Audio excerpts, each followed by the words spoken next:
From the studios of Postscript Media and Canary Media. I'm Shayle, and this is Catalyst. The central thing to keep in mind is that microbes like to break down organic matter. It's how they make a living. And so any one of these practices might succeed in building up some carbon, but the amount of time it sticks around is unclear. So many years ago, when I first got into the energy sector, I felt like the more I learned, the less I knew. It took me a really long time to start turning in the opposite direction, where the more I learned, the more I knew. I'm back at that early point when it comes to soil carbon. The more I learn, the less I feel like I really understand about it. Nonetheless, I find it fascinating. I hope you will too. This week, digging in on the science of soil carbon.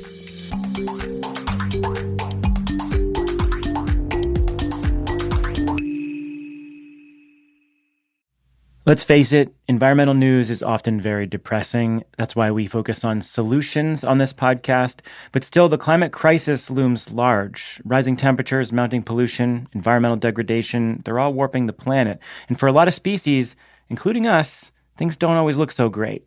But the story doesn't end there. Every Friday, Living Planet, a show from Deutsche Welle, takes you behind the headlines to figure out what's happening and how we'll get through it. It'll also help you make better choices for a healthy planet and find space to reconnect with the beauty and wonder of the world around us. You can find Living Planet wherever you get your podcasts. I'm Shayle. I'm a partner at the venture capital firm Energy Impact Partners. Welcome. So regular listeners will remember that a couple months ago, I had a conversation with Freya Che from Carbon Plan all about soil carbon credits and soil carbon markets. I've been interested in this topic for over a decade because soil contains both maximum promise and, in my opinion, maximum peril as a so-called nature-based solution to climate change mitigation. It's also just a really important carbon sink as part of the natural carbon cycle. But I realized after having that conversation that we were maybe putting the cart before the horse, or I guess the plant before the seed. Anyway, it sort of makes no sense to talk about soil carbon markets without first talking about soil carbon itself. What exactly is soil's role in the carbon cycle? What do we and don't we know about the impacts of changing agricultural practices and other hacks to impact soil carbon sequestration? What are those hacks that might help us engineer soil to capture and store more CO2?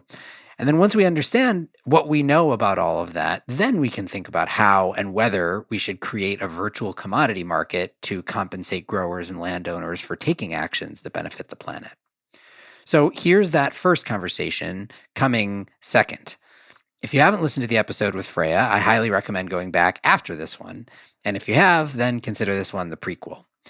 Our guest to talk about soil carbon science is Eric Slessarev, who has collaborated on a report on soil carbon with Carbon Plan, where Freya works, and in his day job is a staff scientist at Lawrence Livermore National Lab, where he studies, of course, soil carbon. Here's Eric. Eric, welcome to Catalyst. Well, hello. Thanks for inviting me. Thank you for being here. I'm excited to talk to you about soil carbon and dig in. I'm going to say that once, and then I'm going to never say it again. All right, so let's talk about soil carbon at the highest level. My framework for thinking about this stuff is basically there was a natural soil carbon cycle, predated humans or predated human agriculture.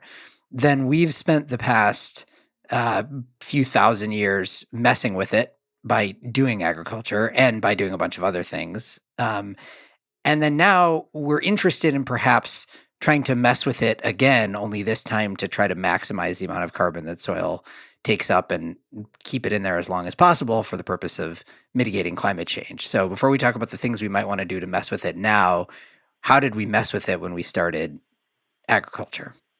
The answer to that is complicated, but I think there are a couple main ways that agriculture has altered soil and its role in the carbon cycle. So plants are fixing carbon and they're adding it to the soil through a number of ways, through their leaves and to a large extent via their roots, and also through carbon compounds that leak out of the roots or are exuded from the roots. We call them exudates. And so they're adding carbon to the soil, and that carbon builds up because microbes can consume it, they can eat it, but they can't keep up with the rate at which plants are adding that carbon under all circumstances for a number of reasons. And so the sort of natural baseline condition is that there's an ecosystem on the surface. There are plants, they're fixing carbon, they're introducing it. There are microbes that are constantly breaking it down and releasing it back to the atmosphere. But those two processes ultimately come into some kind of balance that allows carbon to build up to a certain level in the soil. And how much builds up depends on a whole bunch of factors. But at some level, it depends on how much plant growth is happening in a given place. So when humans come along and start developing agriculture, they're really finding another use for that plant growth at some level.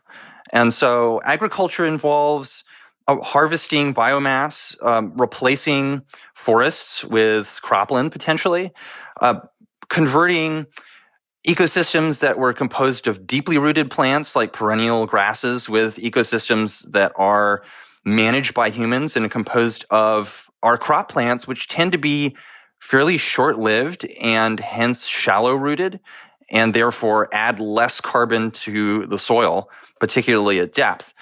And so we're managing the plant communities in agro-ecosystems when we practice agriculture, and therefore controlling the amount of carbon that actually makes it into the soil, and at some level choking it off. And so what that means is that the balance between plant inputs and the constant chewing away of those microbes on the carbon shifts, and we end up with less carbon on balance in those agricultural soils. So that's one half of the answer. But the other half is that agriculture often or almost always involves disturbing the soil. Originally by hand or plowing a field with oxen or whatever livestock you've got available, and nowadays using machinery. And that disturbance and also the amount of time the soil spends bare without vegetation on it increases the rate at which soil is eroded. And we think humans have increased the rate of soil erosion massively in agricultural land since the advent of agriculture. And that means the carbon in that soil leaves the system, although it doesn't necessarily get re-emitted to the atmosphere the way it does if microbes eat it and then respire it. It ends up in water bodies, essentially, in rivers and lakes or at the bottom of the ocean. Okay, so maybe I can try to summarize what you're saying, and then we could dig into it further. I have already said dig into it a second time. This is going to be really difficult for me. It's inevitable. You're just going to have to get used to it. It happens to me too. It's a big problem. Okay, so you're saying first half of the answer is by discovering agriculture and then pursuing it all over the world, we've basically limited or maybe reduced the total amount of carbon that is sequestered in the soil. And then second, in addition to that, we mess with the soil, and in messing with the soil, we extract the carbon, though it's maybe sometimes goes into the atmosphere, sometimes doesn't, goes to places like the oceans. And that sort of last piece of like when it sometimes goes some places and other places gets to this broad thing that I always face whenever I'm having conversations about soil carbon, which is it seems like there's still just an enormous amount of uncertainty that we have and a lot of locational specificity. Like it's hard to make these broad brush comments about what impacts a given thing will have on soil carbon sequestration or release or where it will end up. Is that right? Like where do you feel like we are in our scientific understanding of soil carbon and how that should relate to how we think about all these practices that we'll talk about in a minute that are aimed at trying to increase soil's role as a carbon sink? Yeah, I think broadly speaking, that sounds right to me. There is still a huge amount of uncertainty and place specificity. It's not that we know nothing. We know a good deal, and soil scientists and biogeochemists and the whole pot of people that study soil that label themselves in various different ways have been working very hard to understand the complexity, but the reality is there's still a huge amount of uncertainty. For instance, that erosion question I just brought up earlier, there's been an ongoing debate about whether erosion of soil and transport of that carbon amounts to a source or a sink of CO2 to the atmosphere. We don't really even feel certain about the sign of the signal there. And that debate's resolving to some extent, but we know it's probably not a very big source or a very big sink. So gradually we're working our way towards higher certainty. But it's very hard to actually predict what's going to happen in any particular location, even with our best sort of current models. And I would also say that even setting aside prediction, our conceptual understanding of what goes on in soil and why carbon sticks around as long as it does in soil has been evolving really rapidly over the last couple decades. And it's by no means settled. So that doesn't mean that we're totally confused and you shouldn't listen to the scientists, but it also means that this is not Newtonian mechanics, right? We can't calculate anything with high precision. We're still figuring out the basics of how things work at some level. So I want to talk about some of the things that are rising in prominence now as actions that we might be able to take to use soil as a greater carbon sink and draw down CO2 from the atmosphere in some cases, and get your perspective on where they fit in the mix, how much certainty we have around them, where the big questions lie, and so on. There's now a bunch of conversation around enhanced weathering, which is sort of independent from soil carbon itself, right? We're not really trying to create new soil when we are doing enhanced weathering, right? Yeah, I mean, enhanced weathering, that's a whole nother can of worms at some level. I mean, I is that also a soil pun? Maybe. So what I've talked about so far is organic carbon in soil, but soil has this huge role in the inorganic half of the carbon cycle as well, regardless of whether that inorganic carbon is stored in the soil or not. And that's because the weathering reactions that happen in soil, and these are basically transformations of minerals that formed at high temperatures and pressures deep below the Earth's surface, which are not thermodynamically stable in soil or in ecosystems at the Earth's surface. And as they're transformed, the reactions basically consume acidity and release divalent and monovalent cations, so like calcium, magnesium, sodium, potassium, for instance. And that reaction, on balance, ends up basically pulling CO2 out of the atmosphere.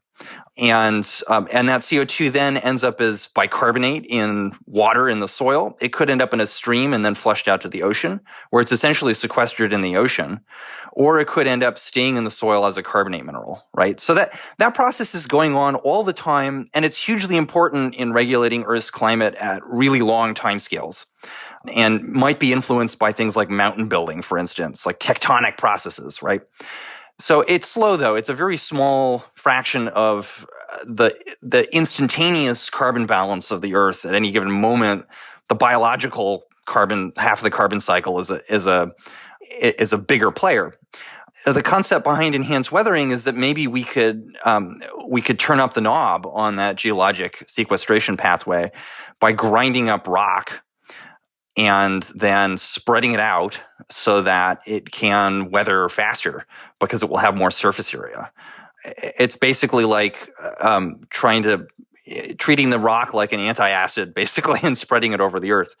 I think it's garnered a lot of interest recently because the ultimate resting place for the carbon is potentially more stable than organic carbon in soil, right? Stable meaning longer lasting, basically. That's the primary. Right.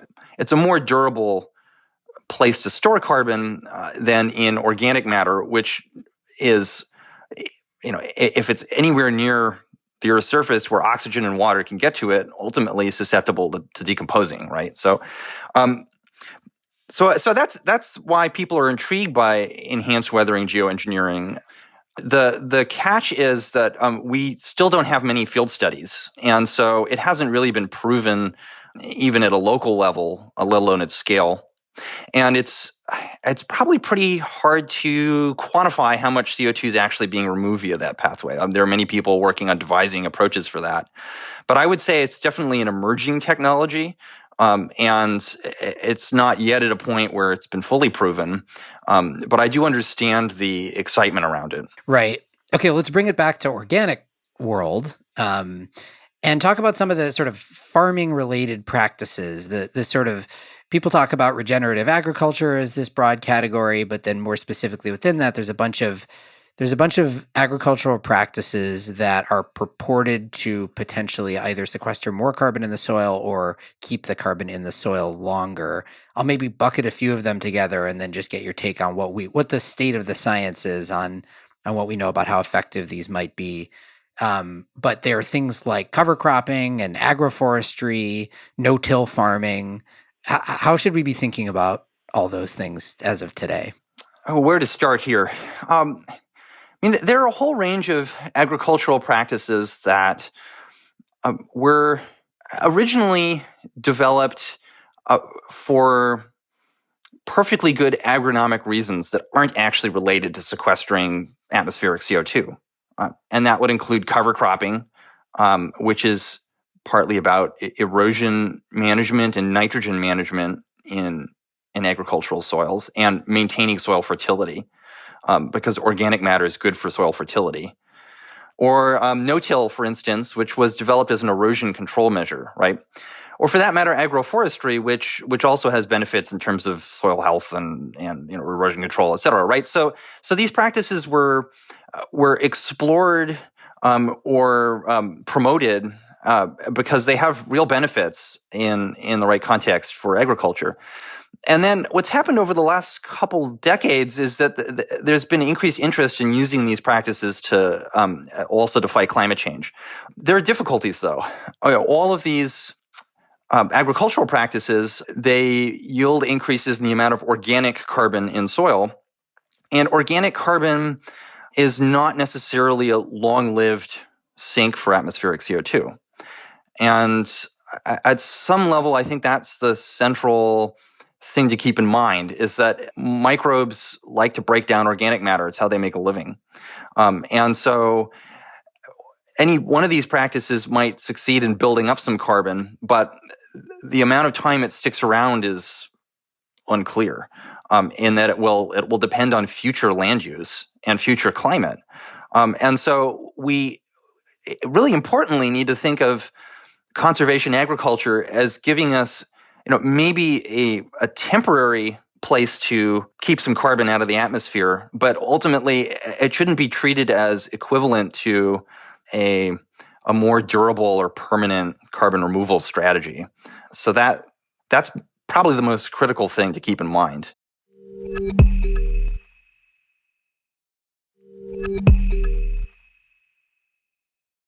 One of the things that I think is maybe important to distinguish, I feel like with any of these practices, especially if you're trying to then gain some kind of credit or economic value for the carbon that you sequester in the soil as a result of them, there's two different types of uncertainty. Maybe there are more, but at least two that I think of. One is the durability, which, as you said, is at least in part, if not in large part, a function of future practices on the land, which there's sort of legal mechanisms to contract around potentially, but there's inherent uncertainty there because you just don't know what's going to happen in the future.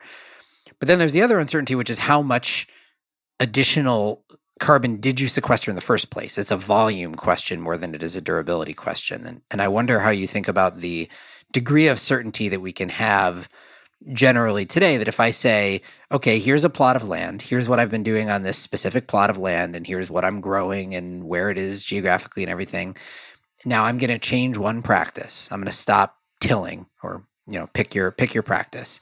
How much certainty can we have around the amount of carbon that is additional carbon that is sequestered, and what is your take on the sort of world of measurement around that, which is also has its own whole suite of different solutions? Yeah, at some level, the elephant in the room is the additionality question.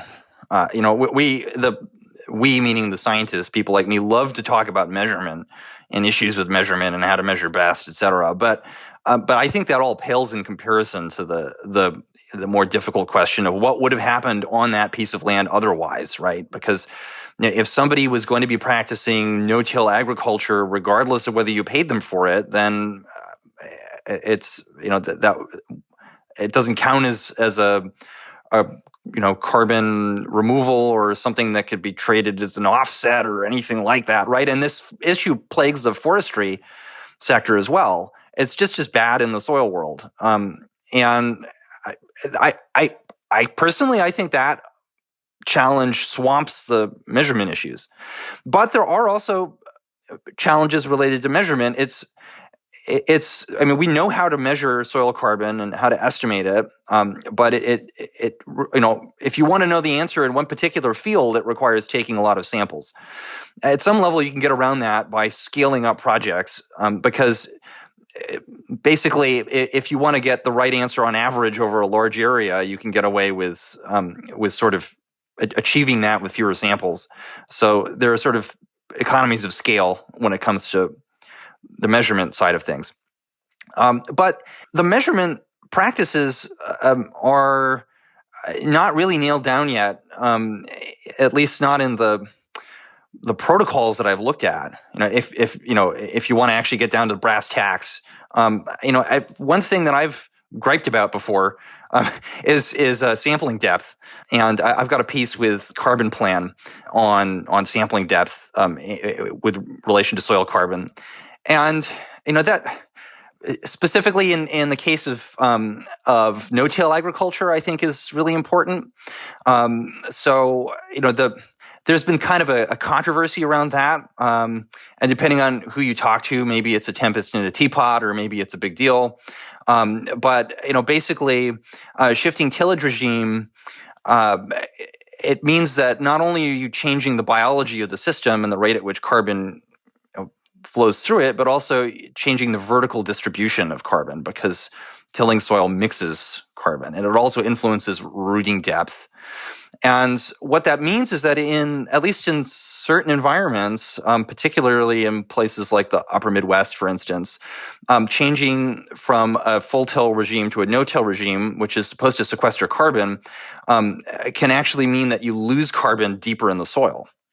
And what that means for measurement is that you have to sample deeply enough that you can count up the gains you get at the surface and the losses you get below, so that you can get a full accounting of the net effect, right? And it's still not clear exactly how deep we should be going, although it's probably deeper than 30 centimeters, which is the kind of minimum that people require. So, so there. Maybe that answer isn't quite about uncertainty, but I don't think that the current approaches to monitoring are totally nailed down, although I think we can solve those problems because they're technical problems, and the additionality issue is the bigger one. All right, so putting on your excited scientist hat, maybe that's the only hat you wear, but oh boy, yeah.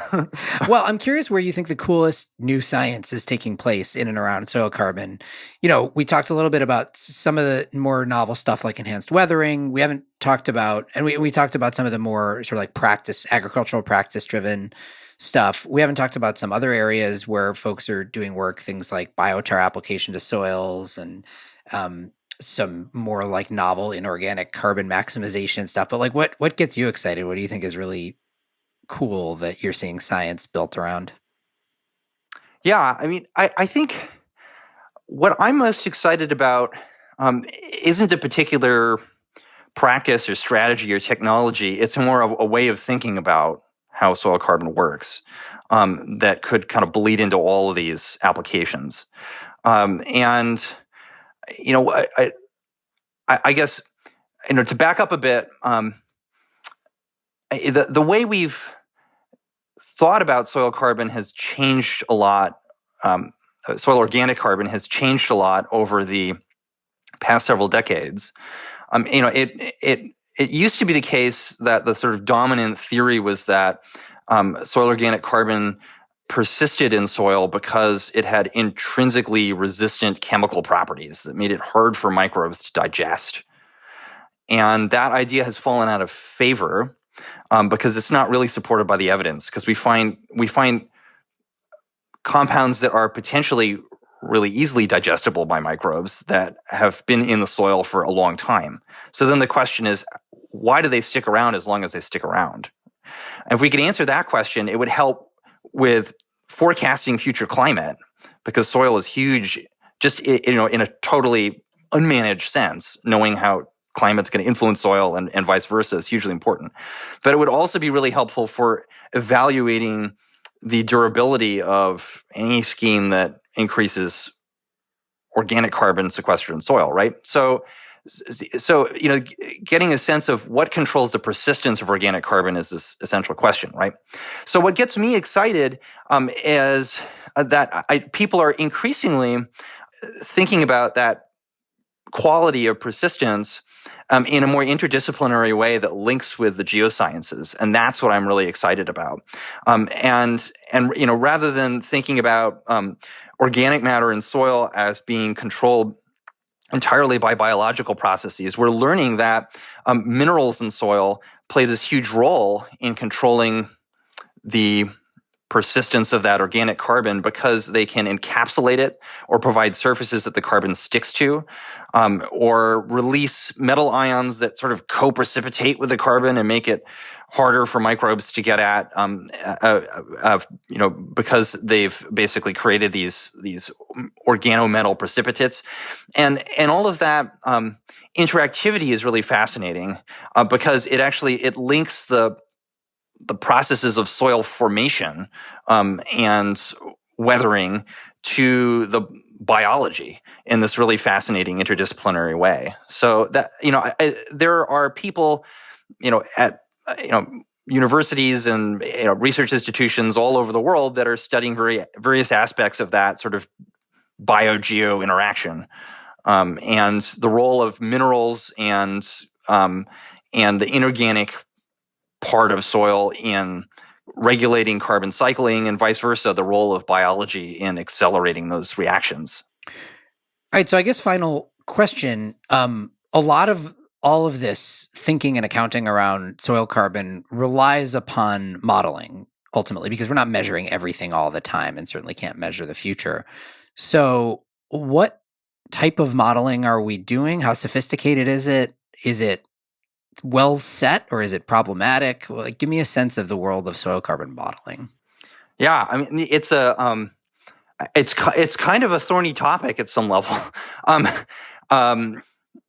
The history here is that people first started modeling soil carbon in a really quantitative way in the mid 20th century, and so this was in an era when people still thought of soil carbon as largely being just dead plant material that was hard to decompose. I'm simplifying a bit when I say that, but that was sort of the dominant paradigm at the time, right? And the way they represented that is that they did it in a very conceptual way, which is that scientists had figured out that some soil carbon is very bioavailable and it cycles quickly, and some of it is less bioavailable, and so maybe it's more recalcitrant is the word that was used for it, and because of its chemical properties, or perhaps for other reasons, and so it cycles more slowly. And so they conceptually they divided the amount of carbon in the soil into these pools, and they assigned different decay rates to them, and basically represented the return of carbon to the atmosphere from soil organic carbon pools, the way you might model radioactive decay as a first-order exponential process. So basically, the amount leaving any given carbon pool is a function of some intrinsic turnover rate that's modified by environmental conditions like temperature or moisture. And that's a pretty hand-wavy way of representing the system, but it sort of worked at capturing, in a broad brush way, some of the dynamics and the spatial patterns, right? And so those models really got developed in starting in the 70s through the 80s and into the 90s, and kind of coalesced around what we call first-order soil carbon models. And so like DayCent is an example of a model like that, or DNDC, right? And those became the core of the way soil carbon is represented in Earth system models that are used to forecast climate, and are really the workhorse still today, and are importantly central in sort of soil carbon valuation schemes, and so they remain really important from an applied standpoint. But the tricky thing is that our understanding has evolved tremendously since the 1980s and 90s, and there's been this big paradigm shift on the more empirical side to really emphasize the role of microbes as actors in the system. They generate the enzymes that break down the organic matter. They're ultimately the sort of linchpin that connects the organic matter to the atmosphere, because they're the ones that are breaking it down and releasing it as CO2. And also the role of minerals in interacting with organic matter and stabilizing it. And when you start to represent a system like that, you end up with models that have very different behaviors than the first order models. And they come up with very different predictions. For instance, a first order model would predict that if you add more carbon to the soil, the amount of carbon stored in the soil will increase in a way that's basically linear at steady state. But a model that has microbes in it will not make that prediction. And so our understanding has sort of outstripped the models. And so the models that are being used to make projections about carbon sequestration in soil, or to come up with estimates for baselines for those calculations, are essentially outdated, which is not to say that they're wildly inaccurate, but they don't reflect our current understanding of how soil actually works. And maybe they didn't even really do that in the 80s and 90s, and people knew it, and they were just looking for a solution to the problem. But we still haven't reached a satisfactory place where the math represents our thinking. And so it's going to be an interesting process seeing how the newer models that incorporate that complexity evolve, and whether they get enough traction that they can push out the old-fashioned ones. Right.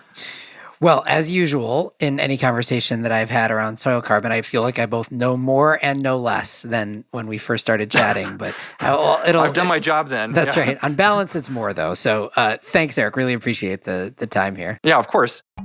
Eric Slessarev is a staff scientist at Lawrence Livermore National Lab, where he studies soil carbon.